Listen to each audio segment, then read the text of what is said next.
चीज़ें हैं नौजवानों के साथ आप देख रहे हैं 12-13 पेपर लीक हो चुके हैं। ठीक है, किसानों की क्या स्थिति है? 40 अभी तक 45 किलो खाद की बोरी थी, अब तो 40 किलो हो गई है। भगवा गमछा है गले में, तो अंदर से भी भगवा है कि नहीं? तो हम लोग चुनेंगे, स्थानीय चुनेंगे, ये नहीं कि एक बार आए पर्चा दाखिला किया चले गए 5 साल कुछ पता नहीं। अब जो मंदिर जाता है वो भी आप ही डिसाइड करेंगे कि कौन दिल से जा रहा है, कौन फॉर्मेलिटी अदा करने जा रहा है, ये भी आप भाजपा वाले ही डिसाइड करेंगे। समाजवादी पार्टी के 2 बड़े नेता मनोज पांडे, स्वामी प्रसाद मौर्य दोनों बाहर चले गए, इसका कितना फर्क पड़ेगा? नमस्कार, मैं हूं अशोक कुमार। आप देख रहे हैं INF इंडिया न्यूज फ्रीक्वेंसी। तीसरे चरण के लिए मतदान आज जारी है और हम लोग भी उत्तर प्रदेश की चुनावी यात्रा पर निकल चुके हैं और फतेहपुर के बाद अब हम पहुंच गए हैं रायबरेली। और रायबरेली भी उत्तर प्रदेश की या यूं कहें कि पूरे देश की एक हॉट सीट है, क्योंकि कांग्रेस के सबसे बड़े चेहरे या यूं कहें कि supremo of the Congress Rahul Gandhi यहाँ से चुनावी मैदान में है। सीट बहुत सरल लगती है, लेकिन फिर भी मुद्दे होते हैं और मुद्दों के तहत अमेठी में राहुल गांधी पिछली बार हारे थे, रायबरेली में कहीं कुछ ऐसा तो नहीं, ये भी जानने की हम कोशिश करेंगे। तमाम सारे लोग हैं यहाँ पर और ये लालगंज का एरिया है। किसका पल्ला भारी, आपके चश्मे से क्या है रायबरेली का गुड़ा गणित? गठबंधन का पल्ला भारी है, क्योंकि पिछले 10 सालों में भारतीय जनता पार्टी की सरकार ने रायबरेली को एक भी प्रोजेक्ट नहीं दिया। जब हमारे ज़िले की सांसद सोनिया गांधी या कांग्रेस सरकार रही है, इतने प्रोजेक्ट हैं, अगर हम नाम गिनाना शुरू कर दें तो शायद जो आपका टाइम है, आपके चैनल का टाइम है, वो टाइम ख़त्म हो जाएगा। इतना काम हुआ था।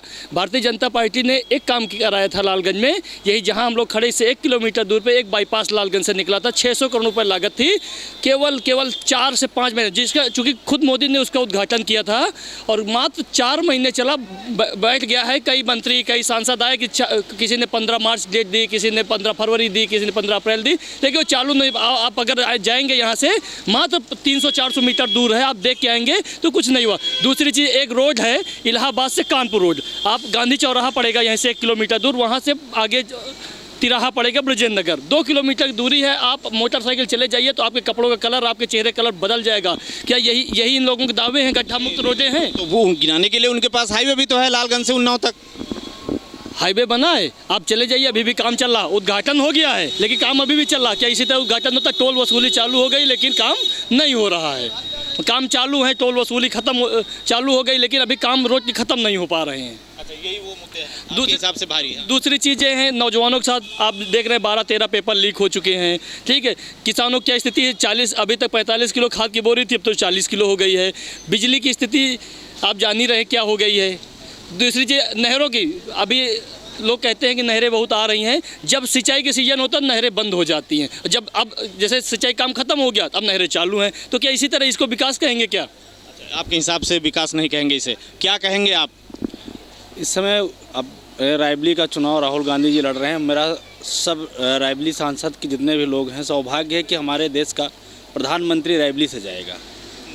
और बीजेपी के लोग ऊल जुलूल बातें करते हैं, पता नहीं क्या क्या बता जाते हैं, मुद्दों पर चुनाव ही नहीं लड़ रहे हैं। कहीं राम मंदिर का मुद्दा लेके चले आ रहे हैं, कहीं क्या मुद्दा लेके चले। इस समय नौजवान इतना परेशान है। अभी हाल में नीट का एग्ज़ाम हुआ, पेपर लीक हो गया, गलती मानी उस कंपनी की, हाँ मुझसे चूक हुई, लेकिन सबसे बड़ा मुद्दा है कि जो रोज़गार अपने देश में होना चाहिए, रोज़गार नहीं है। यूपीपी का एग्ज़ाम लीक हो गया, लेखपाल का एग्ज़ाम लीक हो गया। अदरवाइज आप मानते हैं कि सौभाग्य का विषय है कि राहुल गांधी रायबरेली से हैं? राहुल गांधी रायबरेली से हैं, ये सौभाग्य है या कुछ और भी मुद्दे? नहीं, सौभाग्य है। सौभाग्य है कि रायबरेली से चुनाव लड़ रहा है। ये जनता के लिए बहुत अच्छी चीज़ है, इसलिए कि जो है भाजपा सरकार में कोई सरकारी नौकरी नहीं मिल रही है। केंद्र में कांग्रेस राशन मिल रहा है कि नहीं? राशन तो जो कोई प्रधानमंत्री बनेगा वही देगा। हैं, राशन तो जो प्रधानमंत्री बनेगा वही दे रहा। और दूसरी चीज़, कांग्रेस सरकार में जितने हर साल रिटायर होते थे आर्मी वाले, उतने भरे जाते थे, वो आज कहाँ भरे जा रहे हैं, कहाँ नौकरी मिल रही। हमारे देश में आगे चल के क्या होगा? नौकरी नहीं रहेगी। सबसे बड़ा मुद्दा यह है कि नौकरी नहीं है। दूसरी चीज़, सहारा इंडिया का पैसा लोगों का दबाव पड़ा है। इन्होंने सुप्रीम कोर्ट आदेश कर दिया कि हम इसको दे देंगे, और उसके बाद आज तक अमित शाह ने कहा कि इतना लौटेगा ये वो, उसके बाद कोई पाया नहीं। तो ये सब क्या मुद्दे हैं? ये चुनावी मुद्दा ये सहारा का भी रहेगा क्या? सहारा का भी चुनाव मुद्दा है। ये भी एक मुद्दा है। भगवा गमछा है गले में, तो अंदर से भी भगवा है कि नहीं? हाँ हैं, पर हमारा कहना ये है बीजेपी सरकार ने जितने काम किए हैं मोदी ने सब बढ़िया किए हैं, और केवल हमारा पैसा 2 लाख रुपया सहारा में डूब गया है। 7 साल हो गए आज तक नहीं मिला है। मोदी ने बहुत बढ़िया काम किए हैं, फिर सहारा में पैसा डूब गया है। तो अच्छा कौन से काम किए हैं? रायबरेली में क्या किया ये भी तो बताओ आप। रायबरेली में क्या किया? अब हमको पैसा दिया है टोनेरिया का रेडी वाला लोन। अच्छा, लोन दिया है आपका? आपके ठेलिया लगती है? ठेलिया लगती है आपकी? हमने दे दिया। ठेलिया लगती है? हाँ। अच्छा, तो क्या होगा? यहाँ तो राहुल गांधी हैं, तो यहाँ भगवा लहराएगा कि नहीं लहराएगा बीजेपी का झंडा? लहराएगा कि क्यों नहीं? कहाँ लहरा रहा? लहराएगा। कॉन्फिडेंस कमजोर है। क्या कहेंगे, आपका गमछा किस पार्टी का? गमछे से कुछ नहीं है, लेकिन इस बार जो हम लोग चुनेंगे स्थानीय चुनेंगे। ये नहीं कि एक बार आए पर्चा दाखिला किया चले गए, 5 साल कुछ पता नहीं। कोरोना काल कितना कठिन काल रहा, एक बार भी नहीं आए। यहाँ तक कि अपनी पार्टी के जो कार्यकर्ता थे उनसे भी मिलने नहीं आए। कम से कम जो सांसद हो उससे कार्यकर्ता मिल तो सके, स्थानीय जनता। बिल्कुल बड़ा मुद्दा है। इसके अलावा भी और कोई बड़ा मुद्दा है आपके पास उनका विरोध करने का? जी बहुत सारे मुद्दे हैं, जैसे हमारा सनातन धर्म है उस पर वो कुठाराघात किया करते हैं। भाई जो हमारे धर्म का नहीं है, जो किसी काम का नहीं है, बताओ, जो हमारे श्री राम का नहीं है वो किसी काम का नहीं है। कैसे? कभी कहा उन्होंने कि हम श्री राम के? जी सभी लोग गए। अभी ये राम मंदिर का जो उद्घाटन था सभी लोग गए, लेकिन वो नहीं गए। क्यों नहीं गए? उनको सभी जगह घूमने का टाइम था, वहाँ नहीं था टाइम। नहीं, ऐसे चले जाते कभी भी जा सकते थे। राहुल गांधी वैसे भी तमाम मंदिरों में जाते रहते हैं, एक मंदिर में नहीं गए तो क्या हुआ? कहाँ जाते हैं?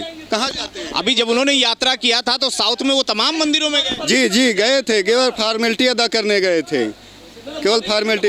अरे वो कहीं आप जो मंदिर जाता है वो भी आप ही डिसाइड करेंगे कि कौन दिल से जा रहा है, कौन फॉर्मेलिटी अदा करने जा रहा है, ये भी आप भाजपा वाले ही डिसाइड कहीं न जाए। कम से कम जिस निर्वाचन क्षेत्र से वो चुनकर गए हैं वहाँ जनता के बीच में तो रहें। आप ही के बगल में लोग कह रहे हैं कि देखिए आप ही के प्रधानमंत्री यहाँ पे उद्घाटन करके जाते हैं। 600 करोड़ का प्रोजेक्ट 4 महीना चला, उसके बाद खत्म हो गया और वसूली हो रही है वहाँ पर। वसूली हो हमारे यहाँ कांग्रेस का सांसद था, उसका दायित्व तो था ना कि वहाँ संसद में इसका मुद्दा तो उठाता। उसको कुछ पता ही नहीं कि हमारे जिले में कमियां क्या हैं, क्या जनता की परेशानियां हैं, उसको उठाना चाहिए ना। एक बार भी मुद्दा उठाया? बहुत सारी कमियां थी। क्या कहेंगे आप? हम यही कहेंगे कि भारतीय जनता पार्टी का सफाया अब की बार रायबरेली से नहीं पूरे देश से होने जा रहा है। उत्तर प्रदेश में लगभग जो अब पिछली बार 63 सीटें पाई थी भारतीय जनता पार्टी ने, अब की बार वो 20 से 25 सीटों पे सिमट जाएगी। उनके अब जो क्षमता है कि हम राहुल गांधी से चुनाव लड़ रहे हैं, राहुल गांधी तो यहाँ कम से कम 5 से 8 लाख वोटों से जीतेंगे, मतलब 4-5 लाख वोटों से जीतेंगे। और रही बात ही वहाँ तो अपने बगल के क्षेत्र के ले लें स्मृति ईरानी, वो भी अब की बार उनका जो जमानत जब्त होगी। रायबरेली की बात करें, क्या नाम है? हमारा नाम योगेश कुमार है। योगेश जी, इतना कॉन्फिडेंस है आपको कि नहीं पूरे देश से सफाया होने जा रहा है? क्योंकि जी बीजेपी ने अब तक जितने भी वादे किए सब जुमलेबाजी किए हैं। एक भी काम, आप पत्रकार हैं, कहीं जगह जगह घूमते हैं, कहीं एक काम बता दें जो उनका सॉलिड काम हुआ हो। सॉलिड काम एक भी नहीं हुआ, सिर्फ उनका काम। मुझे तो सबसे सॉलिड काम उनका यही लगता है कि जो हाईवे बनाया उन्नाव तक, आप देख लीजिए 1 घंटे में पहुंचते हैं आप उन्नाव। बहुत अच्छा हाईवे राष्ट्रीय अध्यक्ष माननीय अखिलेश यादव जी ने उसका वो किया था, उसको उन्होंने क्रियान्वयन किया है। उसके बाद अभी यहाँ पर एक हमारे लालगंज में एक पुल का निर्माण करवाया था माननीय मोदी जी ने, और जल्दबाजी में ऑटो के चक्कर में जल्दी से उद्घाटन कर दिया। मात्र 4 महीने वो चला पुल और 4 महीने बाद वो ढहा के बैठ गया और टोल टैक्स बराबर वसूली की जा रही है। और ये पूछा जा रहा है कि ये कहाँ पैसा जा रहा है, तो ये पैसा कहते हैं कि जो यहाँ से चुनाव लड़ रहे हैं कोई, उन्हीं से सब बंदर बांट कैसे क्या होता है क्या नहीं, और ये हो रहा है। तो भाजपा इस बार रायबरेली से ही नहीं पूरे देश से सफाया होने जा रहा है। 4 जून को आप लोग 2 बजे तक देखेंगे कि इनको देखेंगे। चलिए, क्या कहेंगे आप? जी, हम इस चैनल के माध्यम से यही कहेंगे कि जनाब इमरान प्रतापगढ़ी का एक शायर है, जो हर जालिम से टकराए बिल्कुल। आंधी बनाऊंगा, नए अंग्रेज आए नया गांधी बनाऊंगा। वो अब की बार रायबरेली से लोकसभा से 3.5 लाख प्लस राहुल गांधी है। नए अंग्रेज आए हैं, नया गांधी बनाऊंगा, तो राहुल गांधी को ही चूज कर लिया नए गांधी के तौर पर। क्या कहेंगे सर? मैं ये कहना चाहूँगा कि भाजपा का विकास ये है रायबरेली में कि लालगंज का बाईपास और रायबरेली का रिंग रोड ये हाथी की तरह है, ऐसा हाथी जो सिर्फ देखने के लिए। ये भाजपा की सबसे बड़ी नाकामयाबी है। डबल इंजन की सरकार है, 10 साल हो गए, रायबरेली का रिंग रोड कंप्लीट नहीं हुआ। 5 साल से जो है लालगंज का बाईपास बंद है, जिसकी वजह से लालगंज में डेली 4 से 6 घंटे जाम लगता है। और यही नहीं है कि अभी वर्तमान में दूसरी पार्टी का विधायक है, लेकिन उससे पहले जो है लगातार जो है double engine, triple engine, 5 engine की सरकार थी, लेकिन लालगंज का बाईपास नहीं बन पाया। और लालगंज क्षेत्रवासियों का सबसे बड़ा मुद्दा लालगंज का बाईपास और लालगंज का जाम है। ये लालगंज का है, लेकिन लालगंज की एक समस्या पूरे रायबरेली की समस्या तो नहीं हो सकती ना। रायबरेली का रिंग रोड, आप एक बार जो है जनता से बात करेंगे तो आपको पता चलेगा। पिछले 10 सालों से रिंग रोड में काम चल रहा है, लेकिन जनता को ये नहीं पता चल पा रहा है कि क्या काम चल रहा है, क्या बनाया जा रहा है। बस बड़े बड़े नेता आते हैं, बताते हैं कि हाँ रिंग रोड बन रहा है। अगर इसी स्पीड से काम चलता रहा तो जैसे मोदी जी कहते हैं ना कि 2047 में विकसित भारत बनेगा, विकसित तो नहीं बनेगा, लेकिन ये जनता यहाँ की उम्मीद कर सकती है, तब तक शायद यहाँ का रिंग रोड बन जाए। चलिए, लेकिन एक बड़ी बात और भी है कि समाजवादी पार्टी के 2 बड़े नेता मनोज पांडे, स्वामी प्रसाद मौर्य दोनों बाहर चले गए। इसका कितना फर्क पड़ेगा भाई? कोई प्रभाव नहीं पड़ेगा। स्वामी प्रसाद मौर्य बाहर चले गए, गठबंधन को सपोर्ट कर रहे हैं। मनोज पांडे कोई जनाधार नहीं था, वो समाजवादी पार्टी के वोट से बनते थे। क्योंकि वहाँ की जो जातिगत व्यवस्था है या जो भी वहाँ के वोटर है, वहाँ पे मुस्लिम और यादव की संख्या सर्वाधिक है, उन्हीं के वोटों की बदौलत बनते थे। और आज मैं कह रहा हूँ, आपके मीडिया चैनल के माध्यम से कह रहा हूँ, जंग के चोट पर कह रहा हूँ, मनोज पांडे अगली बार जमानत नहीं बचा पाएंगे ऊंचाहार में। अभी देखो, सांसद बनने गए थे, पता लगा कि अब तो जो लिखते थे वो भी लिखना बंद कर दिए। जो प्रत्याशी था उनका, जिसको पार्टी ने दिया, उसके मंच में भी नहीं गए। धोखा हो गया मनोज पांडे को क्या?